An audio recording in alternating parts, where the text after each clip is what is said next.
Duval, Emerson, Ing, Evans, Fior, Fletcher, Fong, Fuentes, Fuller, Furutani, Gaines, Gaggiani, Garrick, Gilmore, Hagman, Hall, Harkey, Hayashi, Hernandez, Hill, Huber, Huffman, Jeffries, Jones, Knight, Krikorian, Liu, Logue, Lowenthal, Ma, Mendoza, Miller, Monning, Nava, Nastande, Nilo, Nielsen, John A. Perez, V. Manuel Perez, Portantino, Ruskin, Salas, Saldana, Silva, Skinner, Smythe, Solorio, Strickland, Swanson, Torlixon, Torres, Torrico, Tran, Villines, Yamada. Madam Speaker.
Members, a quorum is present, so I would like to ask everyone to please stand, including our visitors in the gallery.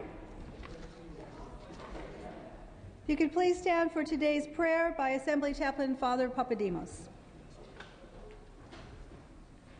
Good morning. Let us pray. Lord, even though others may try to convince us otherwise, you are still love, and you are still loving the world. We may be exhausted with our work, but unless it is interwoven with love, it is fruitless. Fill our hearts with your perfect, selfless benevolence, Lord, and grant that our days are filled with thoughts of you and of love for those around us. Amen. Thank you, Father. Please remain standing for the Pledge of Allegiance led today by Mr. Knight. Pledge allegiance to the flag of the United States of America, to the republic for which it stands, one nation, under God, indivisible, with liberty and justice for all. We'll go on to the reading of the previous day's journal. Assembly Chamber, Sacramento, Wednesday, September 4, 2009. The Assembly met at 9 a.m. moves. Mr. Miller seconds. Reading of the previous day's journal be dispensed with. Presentation of petitions, there are none. Introduction and reference of bills will be deferred. Reports of committees will be deemed read. Amendments deemed adopted. There are no messages from the Governor nor from the Senate. We'll move on now to motions and resolutions.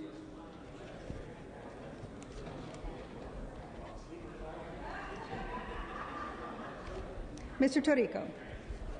Thank you, Madam Speaker. I request unanimous consent to allow Assemblymember Fong and Assemblymember Garrick to speak on adjourned memory today. Without objection. Madam Speaker, I request unanimous consent to waive the file notice requirements to allow the Natural Resources Committee to hear SB 402 by Senator Wolk and SB 450 by Senator Lowenthal and SB 827 by Senator Wright on Wednesday, September 9th upon call of the Chair. Without objection. Madam Speaker, I request unanimous consent to waive the file notice requirements to allow the Rules Committee to hear the Governor's appointment of Jerome Horton to the Board of Equalization on Wednesday, September 9, 2009 at 4 p.m. in the Rules Committee room or upon call of the Chair. Without objection. Madam Speaker, at the request of the authors, please send the following bills to the inactive file.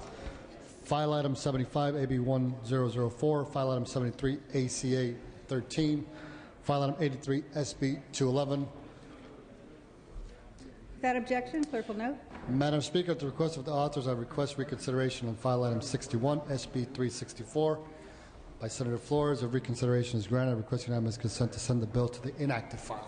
Without objection.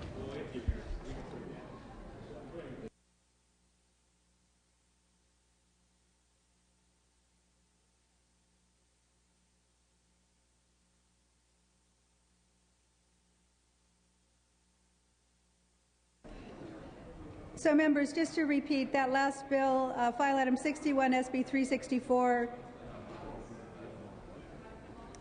has been moved to the inactive file, and reconsideration was granted.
Members will go on to a second reading. Clerk will read.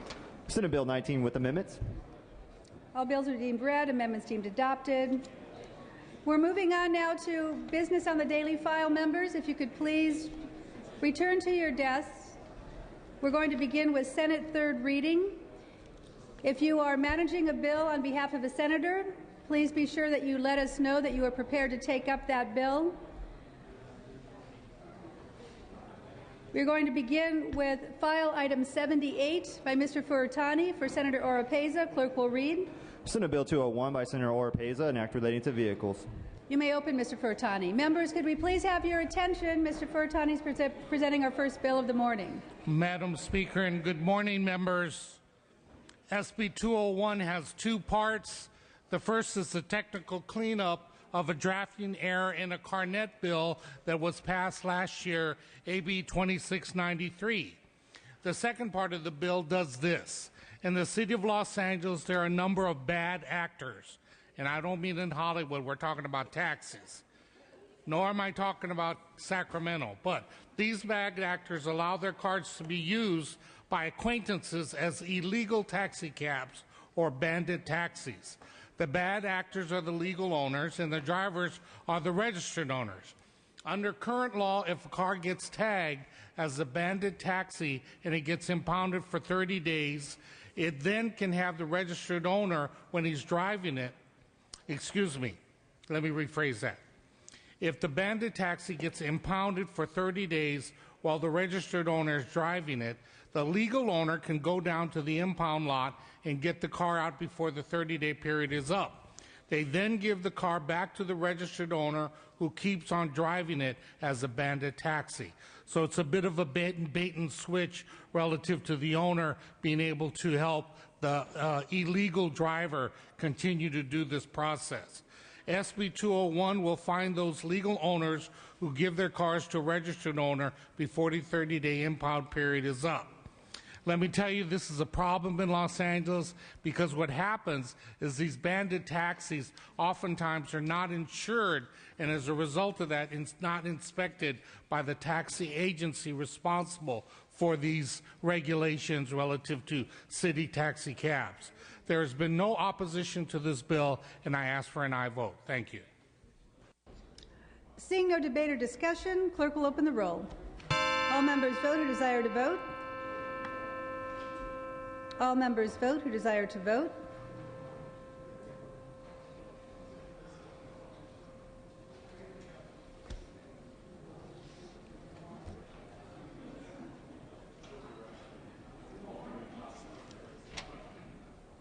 All members vote who desire to vote. Mr. Furutani moves a call.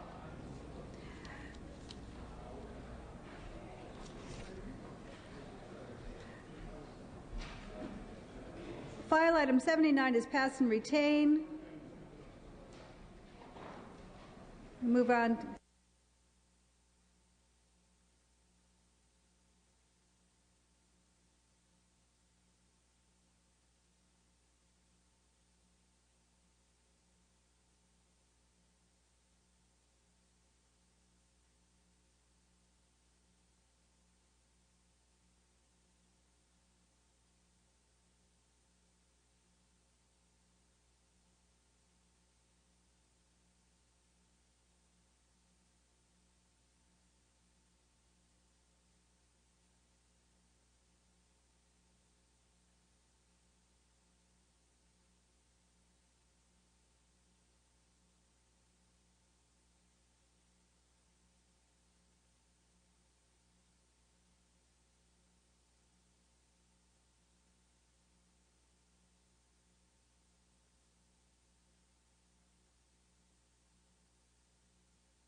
File item 80, pass and retain. File item 81 is pass and retain. That takes us to file item 82 by Senator Simitian. Mr. Chesbro, are you prepared to take that item up? He is. Clerk will read. Senate Bill 614 by Senator Simitian, an act relating to vessels. You may open, Mr. Chesbro. Madam Speaker, members, the Clean Coast Act sets requirements for discharges from certain vessels in marine waters of the state. SB 614 extends certain sunset provisions under the Act relating to sewage discharges, since some federal approvals have not yet been granted, and clarifies other provisions of the Act. I would urge your aye vote. Seeing no debate or discussion, clerk will open the roll. All members vote who desire to vote. All members vote who desire to vote. Clerk will close the roll, tally the votes. Ayes 47, ayes 48, noes 0. Matter passes. File item 83 is pass and retain.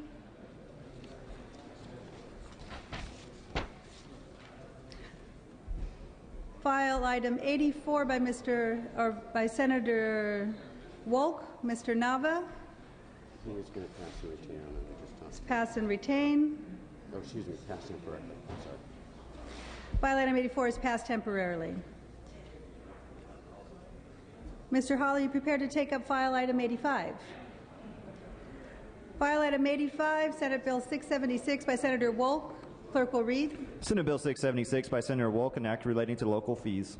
You may open, Mr. Hall. Thank you, Madam Speaker and members. SB 676 updates and makes modest revisions to 11 fees assessed by local government.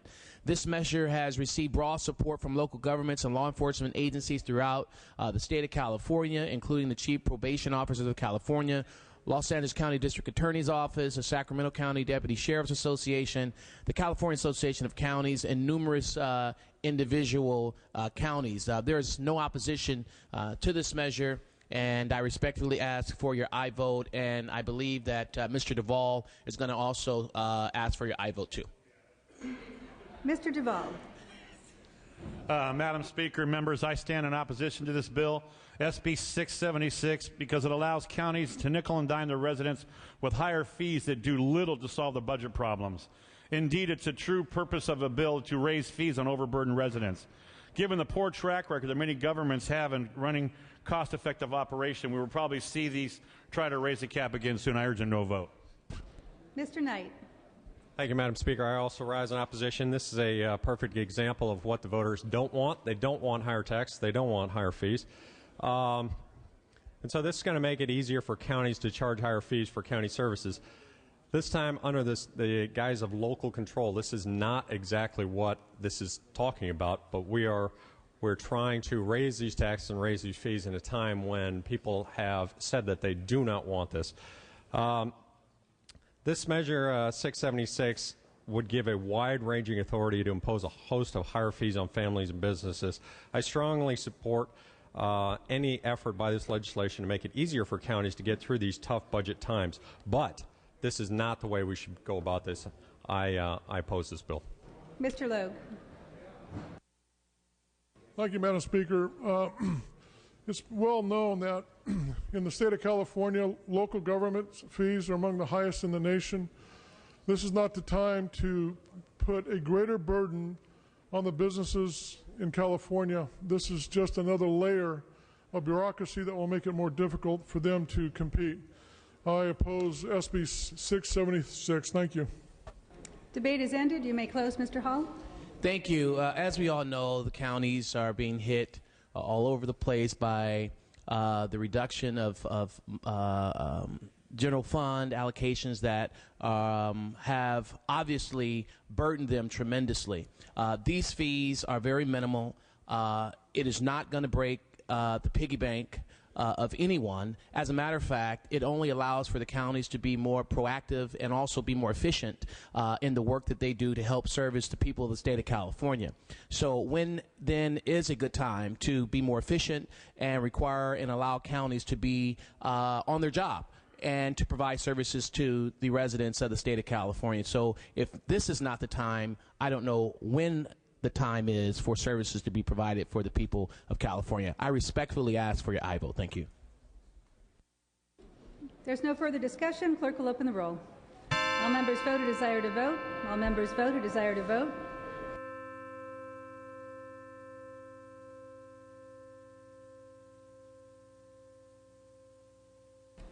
All members vote who desire to vote.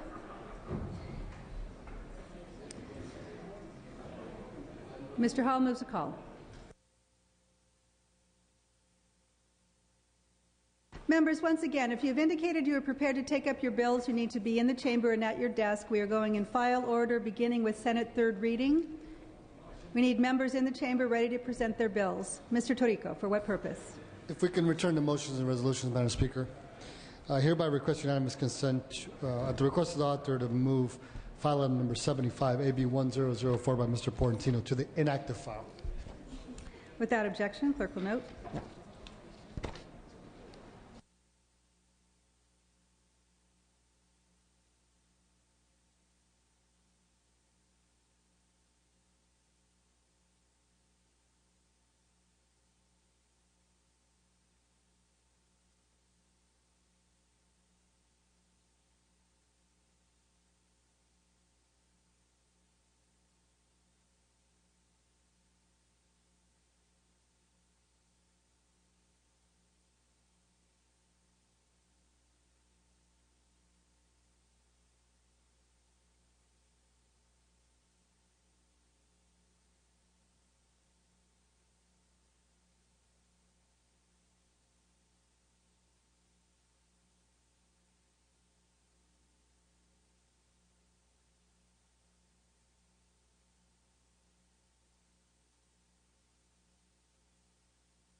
File item 86 is pass and retain. File item 87 is pass and retain. File item 88 is passed temporarily. File item 89 is pass and retain. File item 90 is passed temporarily. File item 91 is pass and retain. 92 is pass and retain. 93 and file items 93 and 94 are pass and retain.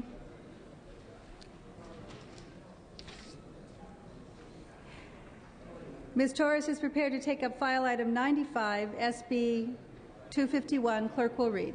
Senate Bill 251 by the Senate Committee on Transportation and Housing, an act relating to housing. You may open, Ms. Torres. Good morning, Madam Speaker and members. SB 251 is this year's housing omnibus bill. It contains 8 non-controversial changes to housing laws. I ask for your aye vote.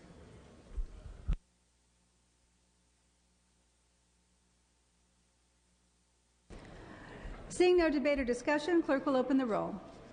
All members vote who desire to vote. All members vote who desire to vote.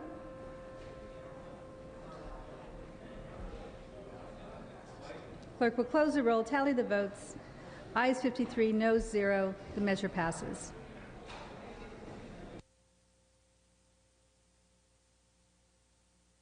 Mr. Fong is prepared to take up file item 96, SB 400 by Senator Corbett. Clerk will read. Senate Bill 400 by Senator Corbett, an act relating to tobacco.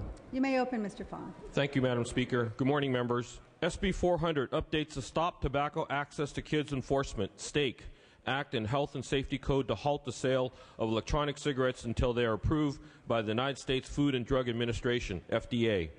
Producers of electronic cigarettes have not sought approval by the FDA, which has jurisdiction over nicotine products and drug delivery devices. As a result, electronic cigarettes are completely unregulated, illegal until the FDA has the opportunity to comprehensively study the effects of this product, which is unsafe. Despite this, electronic cigarettes are readily available to adult and minors alike at mall kiosks throughout the state, and retailers have used methods that frequently appeal to minors, such as offering flavored nicotine cartridges. An initial study commissioned by the FDA found that the product contained carcinogens and misrepresentations in nicotine content. This bill has no known opposition, has not been opposed by the tobacco industry. SB 400 is supported by the California Medical Association, California Tobacco Control Alliance, Breathe California, and has a neutral position by the California Department of Public Health. I ask for your aye vote. Mr. Anderson. I rise in opposition. I'm listed as voting in favor of this in GO. This was a different bill at that time. I urge a no vote. Seeing no further discussion, Mr. Fong, you may close. I respectfully request an aye vote. Very well. Clerk will open the roll. All members vote who desire to vote. All members vote who desire to vote.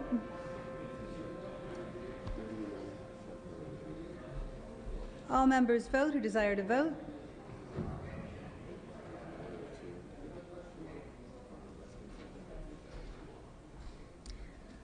Mr. Fong moves a call.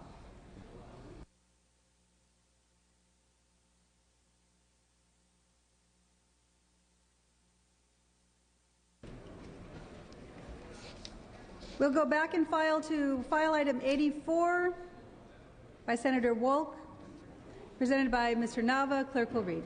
Senate Bill 716 by Senator Wolk, an act relating to transportation. You may open, Mr. Nava. Thank you, Madam Speaker and members. Agricultural workers continue to face dangerous conditions on their way to work every day because of the limited transit options currently available. Due to the overwhelming lack of safe transit options for ag workers, SB 716 clarifies that van pools are eligible for local transit funds. Farm worker van pool services are the most reliable, safe, and affordable service there is for this underserved population. I respectfully ask an aye vote. Seeing no discussion.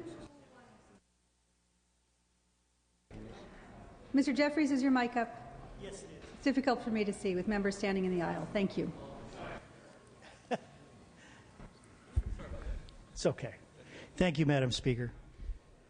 Members, I rise in opposition. This bill has a unique little twist to it that probably not many are thinking about, but what we're going to do is we're going to authorize transportation funds to be used to transport farm workers, while at the same time we're not authorizing water to be delivered to those farms. So here we're providing this wonderful bill to use transportation funds for something other than their original intended purpose, to deliver workers to farms that we in the California State Legislature are attempting to kill by shutting off their water supply and not giving them new water. I would suspect that our priorities are a little backwards, and I would encourage a no vote. Ms. Conway. Thank you, Madam Speaker. This body took up some amendments that were on the floor, and I just have some questions of the author. And Madam Speaker, permission to read a portion of the amendment. Are you asking for the question or are you asking to read? I'm asking to read a portion of the amendment that was taken and ask the author to, that I'll follow the question. Permission to read is granted. Thank you. Basically, when we took these amendments, part of those amendments say, the apportionment attributable to the unincorporated area within an urbanized area shall be determined by the proportion that the urbanized area's unincorporated area population bears to the total unincorporated population times the total apportionment attributable to the unincorporated area. So if I may, just a question of the author. Without objection. Mr. Nava? Yes. What exactly does that mean? It's clear on its face. It may be clear on your face, sir, but... Can you see it on my face? It's not what I thought I saw. No, it's part... I think it was an attempt to address some of the issues regarding rural counties.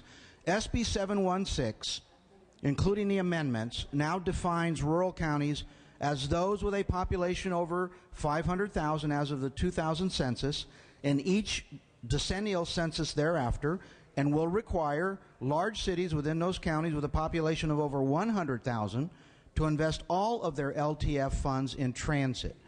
Most cities are doing this already, but there are a few in the state that will now have until 2014 to comply. So what we've been able to do is expand the definition to allow some of the rural communities to use those transit dollars for this kinds of transportation program. Thank you for the explanation. On my own time, Madam Speaker. So members, with these types of amendments, the local governments that I represent believe that before the bill was amended, it would have required the counties to make a determination that there were no unmet needs. All of us believe that the farm worker van pool is a good system. We're not against that. I just don't think we should channel resources from local streets and roads to transit. We're taking away from local transit. That should be decided locally. I support transportation for farm workers. Please don't get me wrong. But I also support not tying the hands of local government to get it. I had issues with the bill before. I hope you will vote with me and vote no on this bill. Thank you. Mr. Perez. Thank you, Madam Speaker and members. As we move towards finding ways to reduce vehicle miles traveled, it is imperative that we remember rural counties because there is so much to be reduced in our counties. Investing in rural transit is a critical tool towards that end. SB 716 provides a workable time frame based on density for communities to move towards investing more heavily in transit. Furthermore, SB 716 ensures that all members of the community, including agricultural workers, are included in the public process of determining the transit programs for their community. Having a safe and reliable form of transportation is critical to all workers, and agricultural workers are no exception to that. SB 716 is looking forward to our future in rural California and providing the planning framework for success and inclusion. I ask for your aye vote. Seeing no debate or discussion, Mr. Nava, you may close. Thank you, Madam Speaker. There were remarks made earlier again focusing attention on the difficulty in the valley with water. I am one of those legislators that does have a concern for valley water, and I've been working with Ms. Caballero and with Ms. Arambula on trying to actually generate solutions. Because I've been to the valley, I've seen the food bank contributions, and I've seen the fields laying fallow, and that is unacceptable. As for those farm workers in other parts of the state of California, this particular bill will be of assistance to them. There is a strong relationship between agricultural growers and agricultural workers. I've seen it in my district, the 35th Assembly District. For those of you who probably don't know, 25% of all strawberries consumed in the country come from the Ventura Valley. It is a significant contributor to the economy and provides thousands upon thousands of jobs. What this bill will do will facilitate the safe transport of farm workers to the fields and to the packing and the cooling sheds so that they can continue to be an important part of California's prosperity. I'd respectfully ask for an aye vote. Clerk will open the roll. All members vote who desire to vote. All members vote who desire to vote. Mr. Pure. Thank you.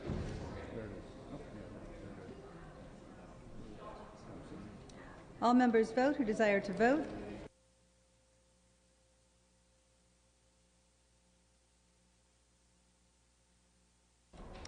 Mr. Nava moves a call.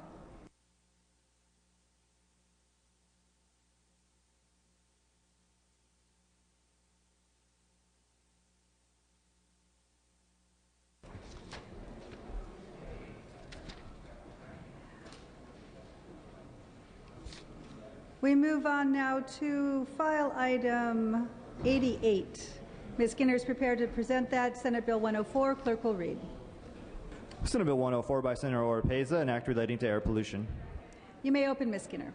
Thank you, Madam Speaker. Members, Assembly floor amendments were taken last week that were made at the request of the California Chamber of Commerce to ease several of their concerns with this bill.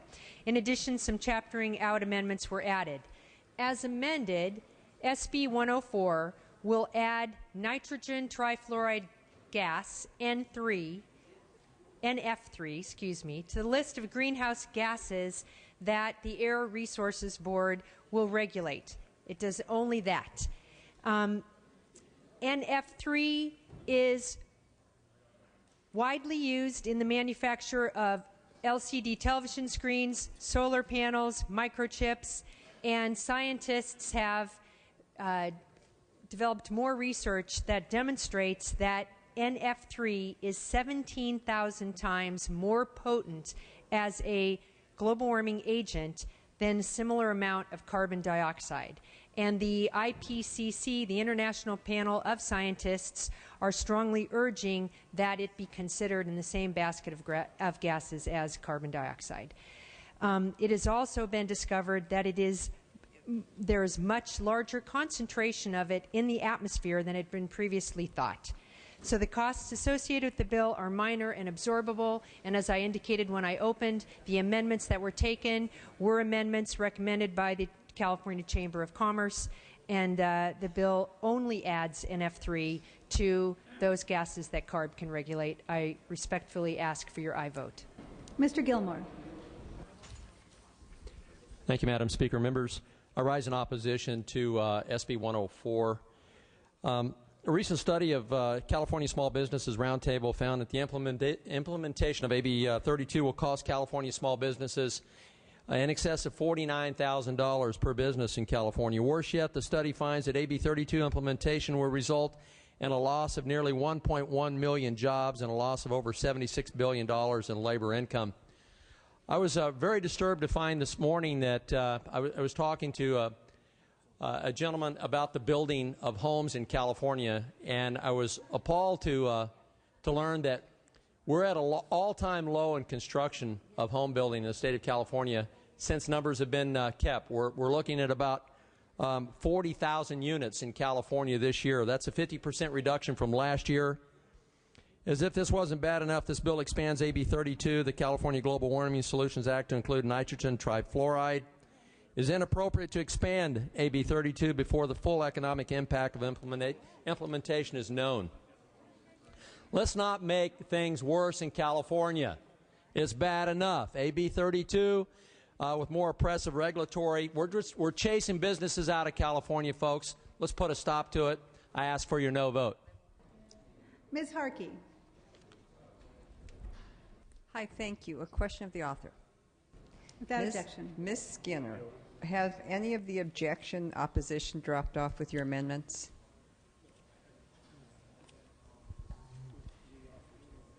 I don't believe the opposition has been removed, though, as I indicated, the amendments were at the request of the California Chamber of Commerce.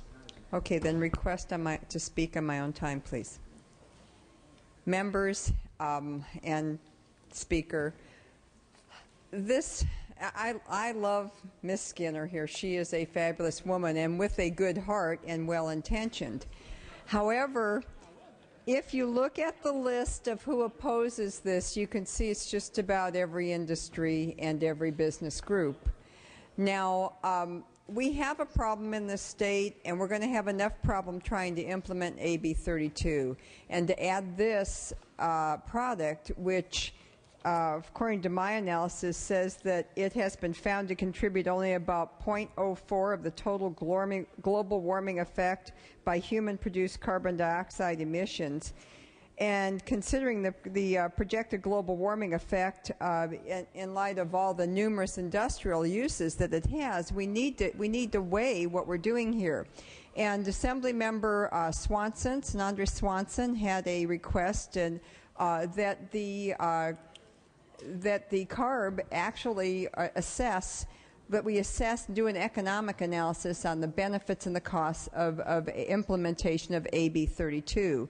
And I would say at this stage of the game in our economy, we probably need to do that. While I think this is well-intentioned and maybe at a better time, it's really not something that we need to do now when we are driving businesses out simply because they can't stay in business, let alone to add this other burden. I think we're going to have enough trouble enforcing AB 32. And I hope that we give it some economic consideration. Thank you. Mr. Knight. Thank you, Madam Speaker. I also rise in opposition. We're going to find out the effects of AB 32. The business community is coming out on this bill in opposition, and they are telling us that the expansion of AB 32 is only going to hurt them more. We know that. We know that AB 32 is going to take a dramatic effect on our business community here in California, and by expanding it, we are going to damage it even further. So I oppose this bill for those simple reasons that our business community is going to be damaged. They're not going to be on the same playing level as all of the other states. Mr. Hill. Thank you, Madam Speaker. I rise in support of SB 104. As someone who is quite familiar with the Air Resources Board and their activities and the scientific evaluations and analyses that they undergo during the process, and especially the economic evaluations that they undergo and that they use and utilize as they evaluate products and as they adopt the regulations for those products and chemicals that they have to deal with on an ongoing basis. When you look at nitrogen trifluoride, it's 17,000 times greater than CO2 in its potential for greenhouse gas emission. And it's that potential, 17,000 times greater, with a life expectancy, and that's it will stay in the atmosphere for 550 years. This is something that needs to be regulated. It needs to be looked at, studied, analyzed, and it needs to be used and applied in an appropriate manner to protect the climate that we're going to be living with and the next generations will be dealing with in the future. So I really think it's critical and very important that we allow the Air Resources Board to add nitrogen trifluoride to its list of greenhouse gases for evaluation, study, and regulation, because this is a chemical that was not known to develop the same types of greenhouse gas effect that others have. With carbon dioxide, methane, nitrous oxide, hydrofluorocarbons, those have been around, utilized in products for many years. But when you now look at what NF3 is used in photovoltaic solar panels, LCD television screens, and microprocessors, those are new products that now we have to look at, now we have to regulate the use of those, and now we have to protect the environment from the future. We can't take a chance of allowing this to continue without the regulation that's necessary to control those greenhouse gases. I ask for your aye vote. This is serious. It's serious not just for today, but it's serious for those next generations. Thank you. Mr. Solorio. Thank you, Madam Speaker and members. I earlier had much concern with this bill. It was way too broad and would have delegated authority even to the UN via this International Panel on Climate Change. It could have been untold chemicals and gases being addressed. This bill is now specific just to one gas and keeps authority in California. I think this is a modest measure. I do thank the author for having made the recent amendments, and with those amendments, I do plan on supporting it today. Mr. Nilo. Thank you, Madam Chair. Members, I was not going to get up and speak to this bill because other comments from the opposition to this have been made and are, I'd say, complete.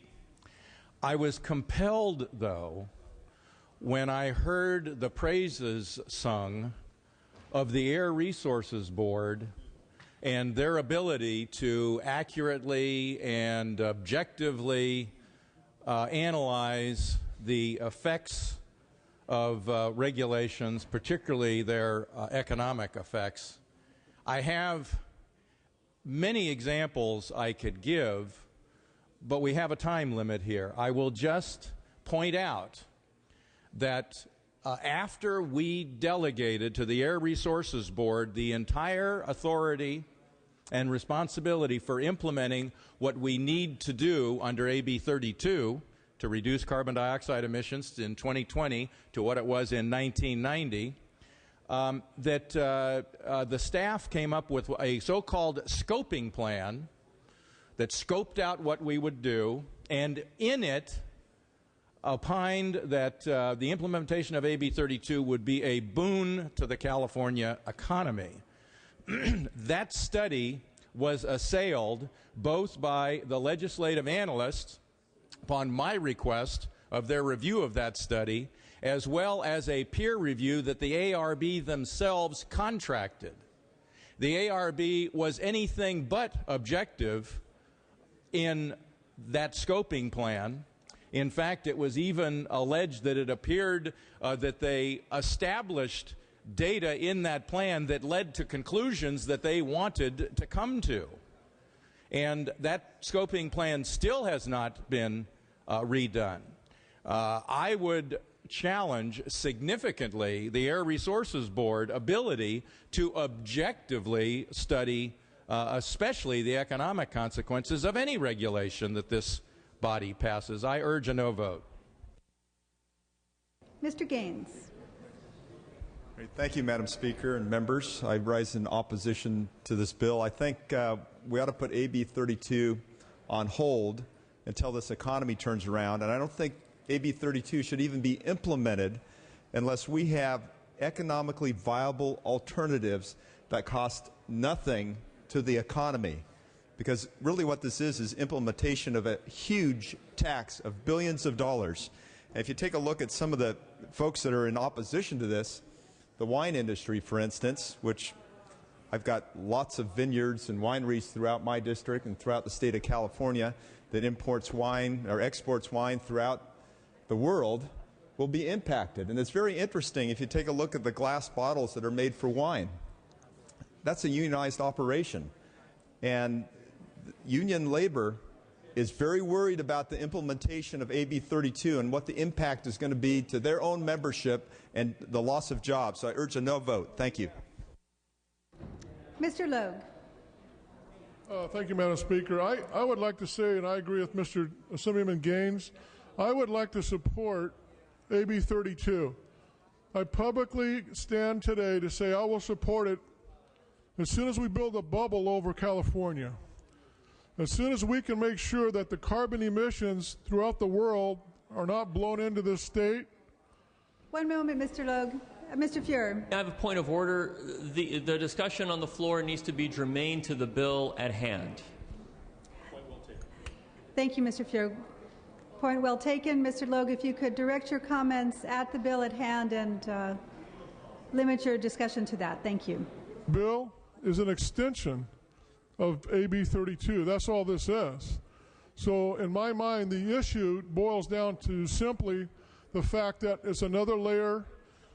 There's a reason. Do I have permission to speak on, to read, Madam Speaker? I'm sorry, permission to read? To read? Without objection. I'd like to list the people who are opposed to this so we can tie it into global warming. American Council of Engineers Companies, Building Owners and Manager Association, Business Properties, California Chamber, Grocers, Processors, Technology Associations, Chemical Industry Council of California. It goes on and on and on. And the people that support it, not one of those groups create wealth in California, not one. There's a message here, and that message is simple, is enough is enough. It's time to quit making California the social engineering state of the world.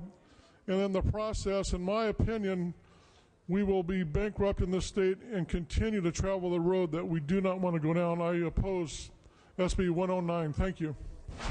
Mr. Jones. Madam Speaker, you know, we already have the California Energy Commission. I'm sorry, I said Mr. Jones.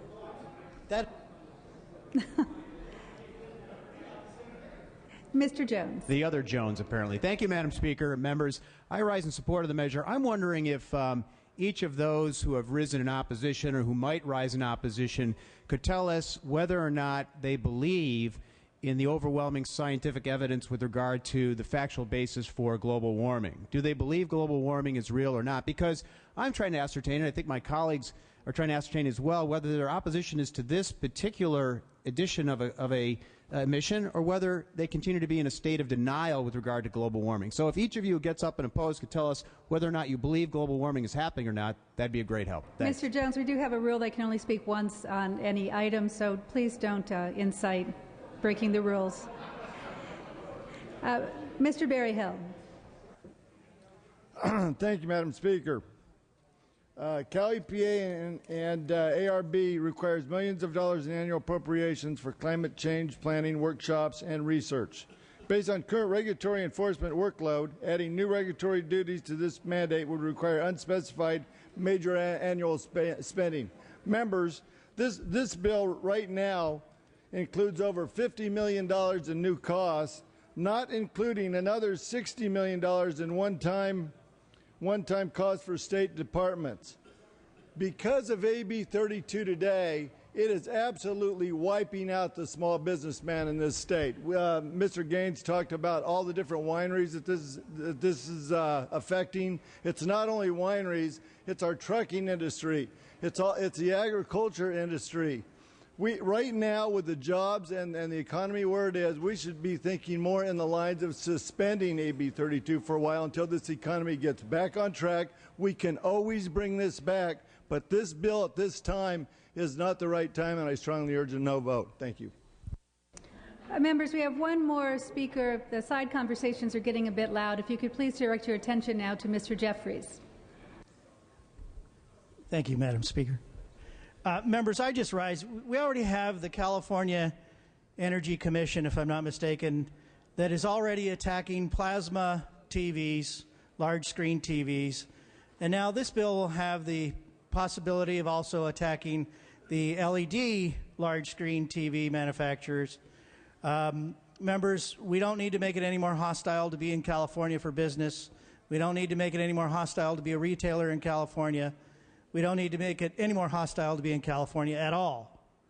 We need to start attracting businesses. We need to start attracting a pro-jobs, pro-business environment in California so we can recover from the economic downturn that we're in.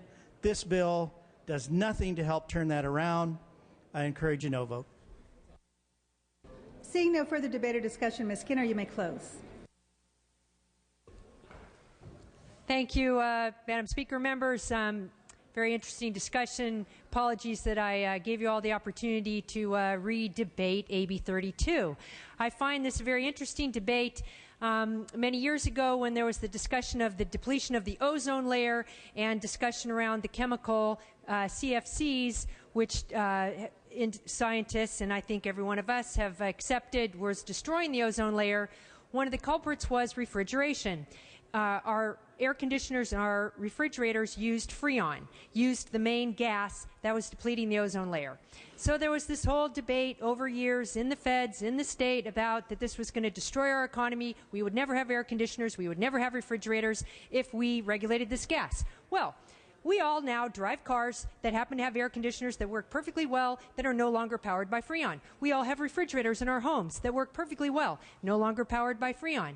And we are seeing a recovery of the ozone layer. We are seeing that hole in the ozone layer become smaller because we acted on those chemicals. Now, I am a co-author of Assemblymember Swanson's bill, or rather resolution, that asks ARB to ensure that we look at the job impact before we put into place any of the regulations.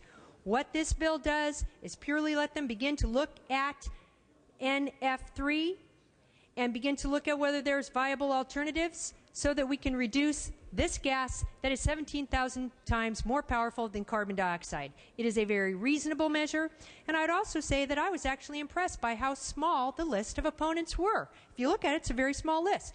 And interestingly enough, wineries are not on that list, nor are any truck companies, nor are truck drivers. They're not on the list of opposition.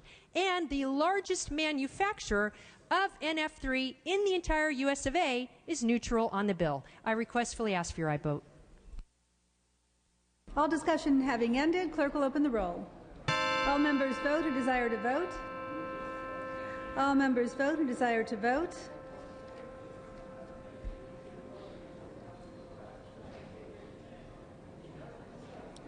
All members vote who desire to vote.